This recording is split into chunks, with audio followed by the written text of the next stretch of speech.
আমার কাছে যে কর্মীরা কাজ করে তারা প্রত্যেকের পরিবারের অভিভাবক, তাদের আয়ে প্রতিটা পরিবার প্রতিপালিত হয়। আমি তাদেরকে বেতন দিতে না পারলে আমার কর্মীদের হাড়িতে ভাত উঠবে না, তাদের সন্তানরা অনাহারে থাকবে।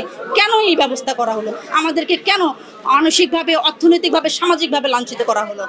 আমরা আমাদের ইলেকট্রিসিটি তো হঠাৎ করে বন্ধ করে দেওয়ার কারণে দেখা গেছে বিভিন্ন চোর এসে আমাদেরকে উত্ত্যক্ত করা শুরু করলো। বিভিন্ন ধরনের নেশাখোর পুরুষরা এসে আমাদের দোকানে এসে জিনিসপত্র চুরি করা শুরু করে দিয়ে এলো। এটা কি উদ্দেশ্য? আমরা কি মনে করবো না এটা উদ্দেশ্যপ্রণোদিতভাবে করা হয়েছে, আমরা যাতে ওখান থেকে উঠে না যাই? এটা কি একজন নগরপিতার কাজ ছিল? এটা কি একজন নগরপিতার যথাযথ কাজ তিনি করেছেন? কেন এটা করলো? আসলে তারা আমাদেরকে 4 দিনের জন্য আবেদন করেছিল। আমাদের 4 দিন আসলে দিতে পারি না, আমরা 2 দিনের জন্য মঞ্জুর করেছিলাম। 2 দিন অতিবাহিত হয়েছে, তারপরে তারা মৌখিকভাবে আমাদের কাছে আবেদন করেছিল। আমরা এটা ওভারলুক করে যেতে চেয়েছিলাম। আপনারা নিশ্চয়ই অবগত আছেন, আমাদের আগামী 21 তারিখে নির্বাচন, উপজেলা পরিষদ নির্বাচন। এই নির্বাচনকে আমাদের রিটার্নিং কর্মকর্তা আসলে আমাদেরকে সিও মহোদয়কে, পৌরসভাকে ওনাকে টেলিফোন করে মোবাইলে জানতে চেয়েছে এখানে মেলা অনুমোদন কদিন দিয়ে আছে, এবং বলেছেন উনি এখান থেকে নাকি নির্বাচনী বিভিন্ন প্রচার প্রসারণা চালানো হচ্ছে, এবং ওনার নির্দেশে এটা বন্ধ করতে হয়েছে আমাদের। নগদে 500 টাকা বা তার বেশি পেমেন্টে পেতে পারেন ঢাকায় জমিসহ 20 কোটি টাকার পুরস্কার।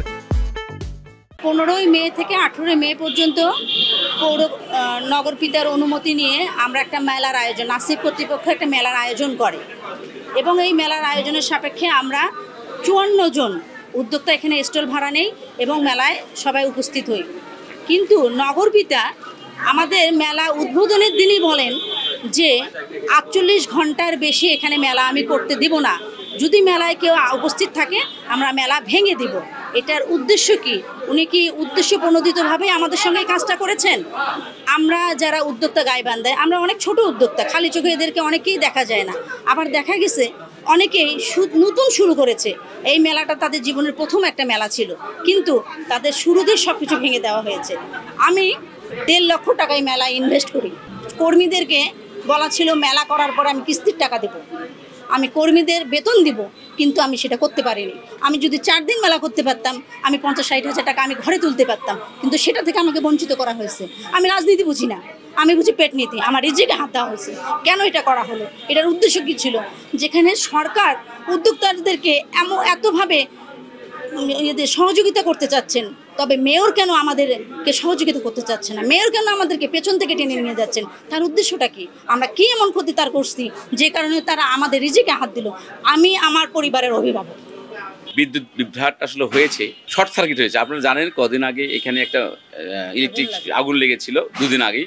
ওখান থেকে হয়তো বৈদ্যুতিক কোনো গোলযোগের কারণে এটা শর্ট সার্কিট হয়েছিল, তো সাময়িক সময়ের জন্য এটি বন্ধ ছিল। আসলে কাকতালীয়ভাবে জিনিসটা হয়েছে, এটা আসলে আমাদেরকে বিলিভ দেওয়া হচ্ছে। আসলে আমি নারী উদ্যোক্তারা আরও এগিয়ে যাক, আরও সামনে পৌঁছে যাক, এটা আমি ব্যক্তিগতভাবে চাই, এবং তাতে আমার ব্যক্তিগতভাবে কোনো সহযোগিতা তাদেরকে লাগে অবশ্যই আমি তাদেরকে করব।